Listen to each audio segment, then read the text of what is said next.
Xbox drops prices for Game Pass Ultimate and PC Game Pass. And this is by Marcus Stewart at Game Informer. 7 months after introducing new, more expensive tiers for Xbox Game Pass, Microsoft has announced it is cutting the price of Game Pass Ultimate for console and PC.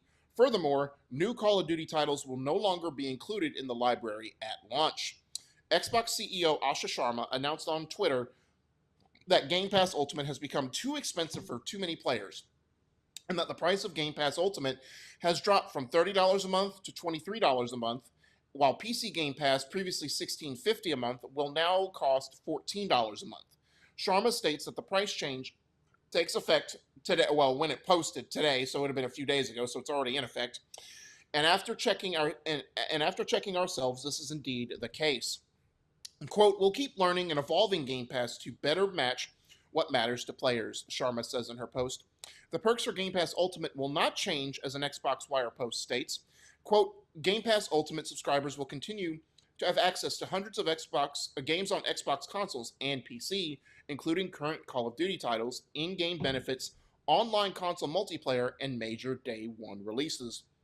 The other side of the coin is that starting this year, Call of Duty games will no longer join Game Pass at launch.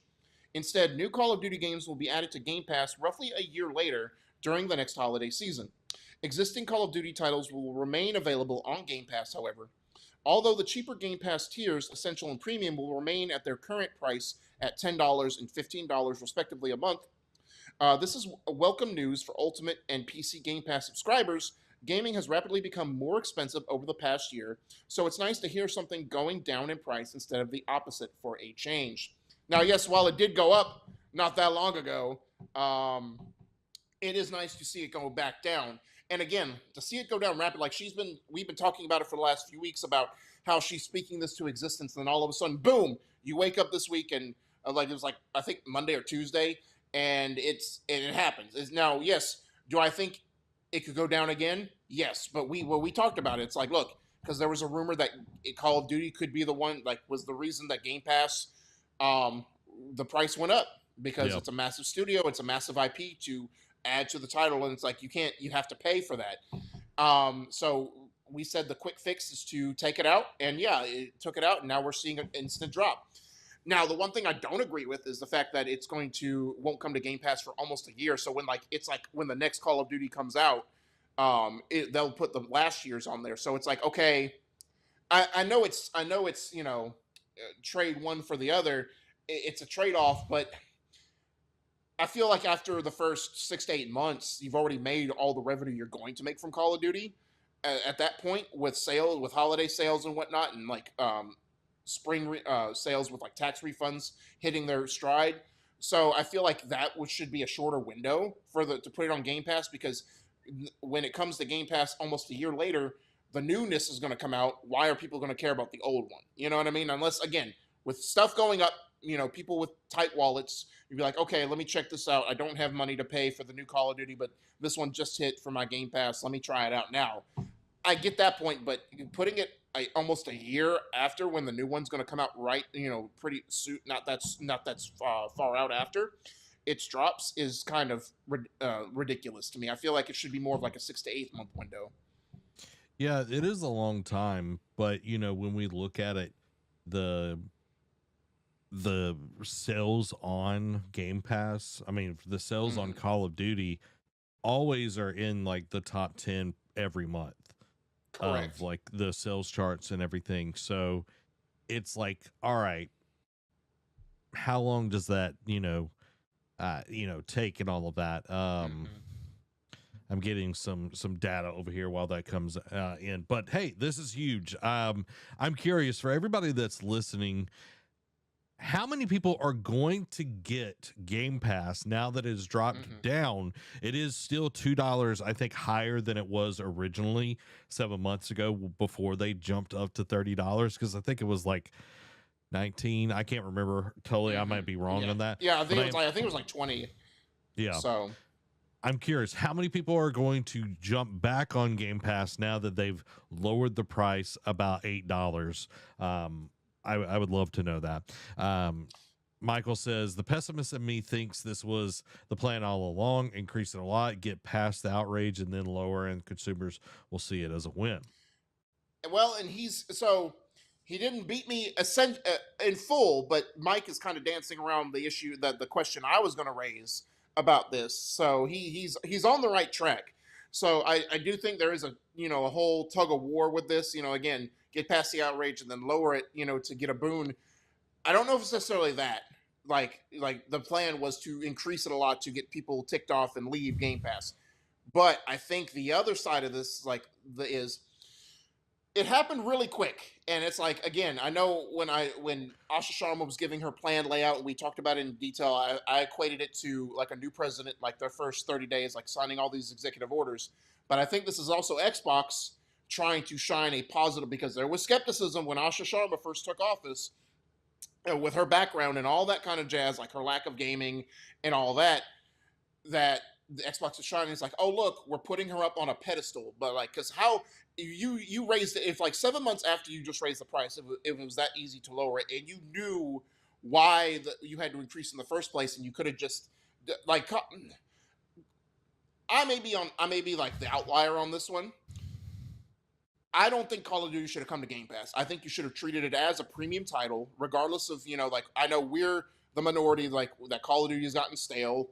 And, we think that it needs to change drastically, but people still buy it. Like you just said, it's a top of sales charts every month for like almost a whole year straight, right? So people are buying it. It has an audience. People are spending their money on it regardless. So treat that as a premium title. Don't give it out away for free. Now I know it didn't affect sales that much, but if it was going to affect Game Pass that much, you should have just left it as a premium title that people just had to buy and add it into later, not make it a day one thing. But it's funny that 7 months after the fact, you deal with all this backlash, and then you just drop it when a new person takes office.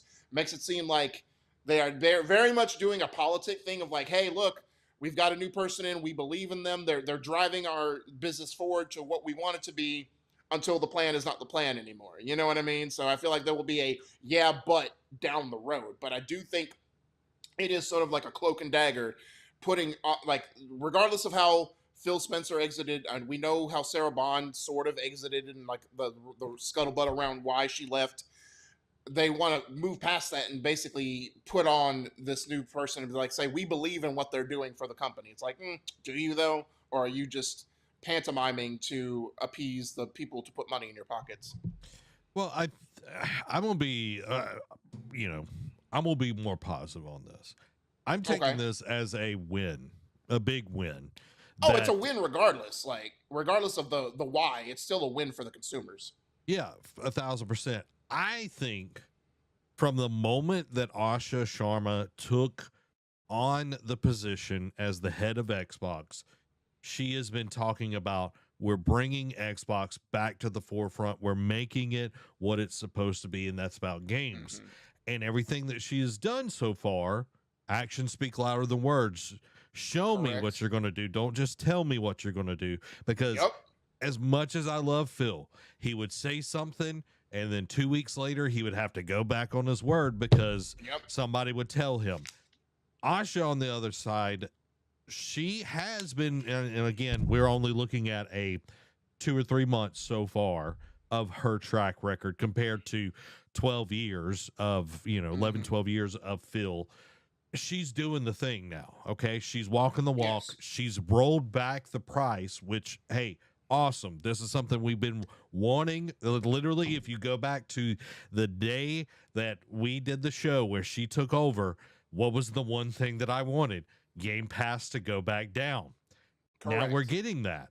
And us being able to focus on games, I think, is going to be so big. And like, yes, have Call of Duty be Call of Duty. Let it stand of it on its own. It literally makes $1 billion a year. Correct. Like, it's a huge game. And I got the data in. Call of Duty makes most of its money in the first 90 days. Okay. Gotcha. A lot of it is often the first 72, but because of the battle passes and all of that, like keeping people engaged, it usually goes all the way until they announce the next game. And when it finally rolls out, that's when it kind of dies off. So it is around a 12-month window that people keep playing the current Call of Duty game. And that's why I said like give it 6 months, because it's like, okay, you made your money, but let the hype, like do it another 3 months, like let the hype really, kind of dwindle a little bit more before you put it on Game Pass and get that upswing in player count back again.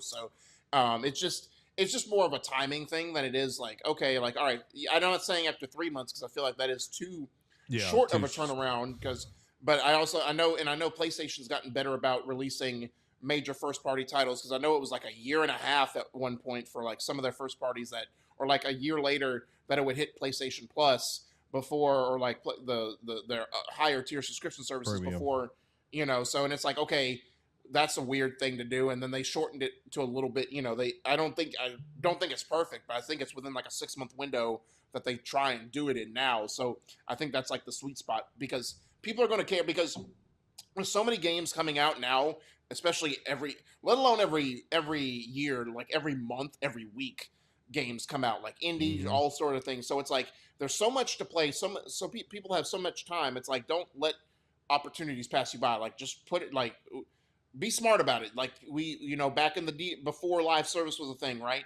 They used to, the season passes was like the taboo, because it's like, oh, you're just extending the tail, so you don't take it back to GameStop and trade it in, So it's like, we want to keep you engaged. Like, I feel like that is like putting it on a subscription based service to try out for free at no extra cost, I think is like the new way to do that and to keep players invested.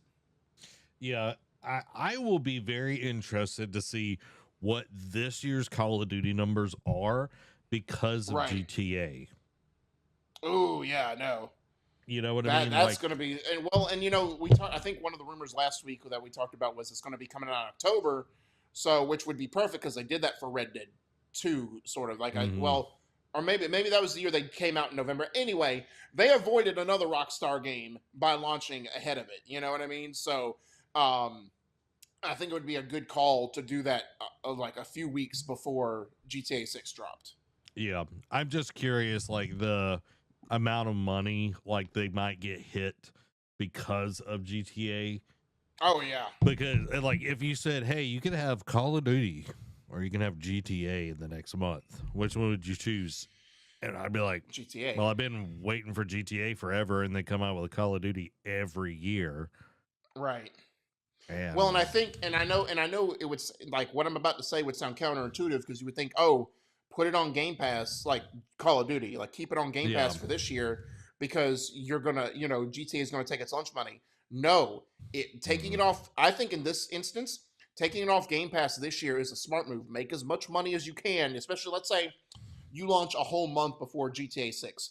Make as much money in that first, 30 days as you can before GTA 6, because after that, no one's going to be buying it that much, or like everyone's money for November is going to be going to GTA 6. So taking off Game Pass would only, I mean, you're only losing money technically a little bit by putting it on Game Pass, but putting it on there, but taking it off would increase your sales, so that way make up for some of the loss you're going to experience when GTA 6 launches. Yeah, and for the people that are creating, I don't know which studios over this year's Call of Duty, to be honest, because I don't keep up I've with lost it. track. Your roadmap has to be stellar. And Yes. there is no wiggle room this year around your roadmap. You have to utterly crush it. You can't have AI slop skins coming into the game. You cannot do any of that, because the big dog is here and it is hungry and it's about to eat everybody's lunch that is a live service. Like it is not going, it's not going to play. And everybody and their grandmother. Coming. Yes, yes. The White Walkers are here, y'all. Okay, they're going to kill you. So that's how I'm feeling over here. It's like, okay, they get a month Call of Duty. It's like, okay, crush that month, like have some really cool things, have double XP weekends, really go ham on that first month out, because that's where a lot, again, first 90 days is where they make the most money. The first 72 hours is where they really, because that's like the hotness, anytime a new game happens, everybody gets that FOMO. So really, you need to ratchet it down, Xbox, to make this the best launch that you've had in a while. And then, okay, we're gonna kind of cool it down for when GTA comes out, because you're going to lose a ton of your player base during Oh yeah. that first month or whatever. But then it's like, okay, month after GTA launches, hey, we're launching this new map, this new thing's coming out, blah blah blah. Like, you got to have something cool to get people to care about your game again, to get those microtransactions, to get people wanting to do all of these things. So you can't just be like, we're gonna just have the same playbook, like I'm just gonna run it up the middle to the right or to the left. And it's like, no, Right. sometimes you got to do something a little bit different there, coach. Well, and especially, like, again, I don't remember the last report we had on GTA 6, if it talked about this or not, but let's just say I know there's a scuttlebutt around online launching after 6, comes out. So if it does like a couple week delay, like, you need to get it, because once GTA Online comes out, then literally your lunch money is completely gone, because that's where GTA makes their bread and butter. Like, they wake up and they have $1 billion in their pocket from online revenue. Yeah, them shark bucks, man. Them shark bucks. Yeah.